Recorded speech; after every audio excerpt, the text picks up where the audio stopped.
रवि एक छोटे से गांव में रहने वाला एक साधारण लड़का था, लेकिन उसमें असाधारण जिज्ञासा थी। उसे हमेशा नई चीज़ें सीखने की चाह रहती थी।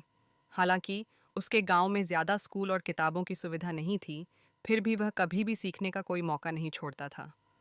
एक दिन रवि खेत में अपने पिता के साथ काम कर रहा था, जब उसने एक उड़ते हुए बाज को ध्यान से देखा।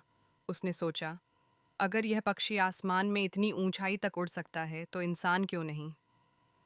उस दिन से उसने हवा, पक्षियों और उड़ान के बारे में जानने की कोशिश शुरू कर दी। उसके पास इंटरनेट या विज्ञान की किताबें नहीं थीं, लेकिन वह गांव के एक बुजुर्ग शिक्षक के पास जाता और उनसे सवाल पूछता। वह खुद छोटे छोटे प्रयोग करता, कागज़ के जहाज़ बनाकर हवा में उड़ाने की कोशिश करता। गांव के लोग उसे मजाक में पागल वैज्ञानिक कहने लगे, लेकिन रवि रुका नहीं। एक दिन एक शहर से एक प्रोफेसर उनके गांव में आए। उन्होंने रवि की जिज्ञासा और उसके सवालों को सुना और प्रभावित हुए। उन्होंने रवि को शहर बुलाया और उसकी मदद की। धीरे धीरे रवि ने विज्ञान की पढ़ाई की और इंजीनियरिंग में दाखिला लिया। सालों की मेहनत के बाद उसने एक ऐसी मशीन बनाई जिससे छोटे किसान अपने खेतों में आसानी से बीज बो सकें और पानी दे सकें।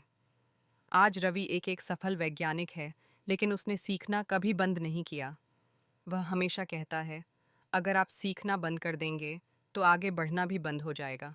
जीवन में सफलता का असली मंत्र है लगातार सीखते रहना। सीख। अगर हमारे अंदर सीखने की ललक है तो हालात चाहे जैसे भी हों, हम आगे बढ़ सकते हैं। सफलता सिर्फ पढ़ाई से नहीं, बल्कि सीखने की आदत से मिलती है।